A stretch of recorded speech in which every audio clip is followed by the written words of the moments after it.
Do you know that if you get a bowl, then to that bowl you add 1 cup of powdered milk, then to that add half cup of very hot water, half cup of normal water or room temperature water or cold water, and then you combine everything together, whisk everything thoroughly.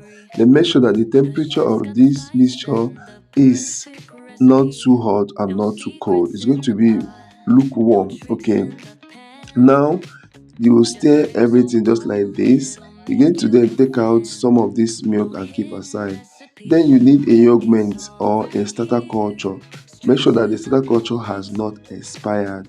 Now you take of this starter culture into a cup just like so, and then stir everything together and make sure that everything is completely combined. So once you're done, you make sure that you whisk to combine so well, just like so.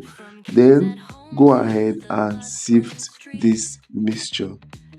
After sieving this, you are going to cover it and then get either a thick flask, or make sure you get something like a wrapper or something, or a thick cloth, and wrap this particular container. Then place it in a warm place, probably your oven or your cabinet.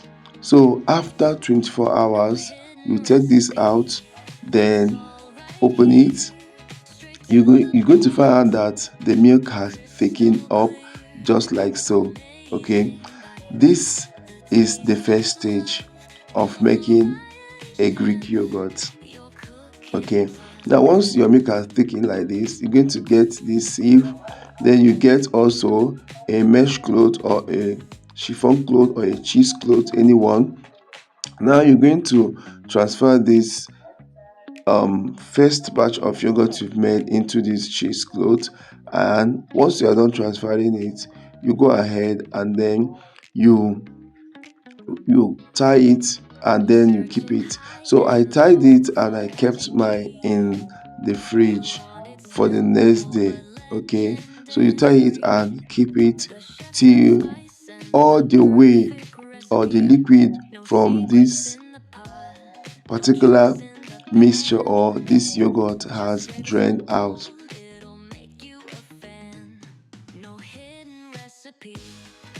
So once the whey is drained out, then transfer the thick yogurt that has been made into a bowl and whisk to make sure that everything becomes smooth and silky, just as you see in the video. Okay, so once that is achieved, you can then transfer this in a container, cover it and keep it refrigerated. Guys, you have made for yourself a thick Greek yogurt. Yes, you have made for yourself a thick Greek yogurt. So you can save this in the fridge and use anytime you want. I hope it's safe.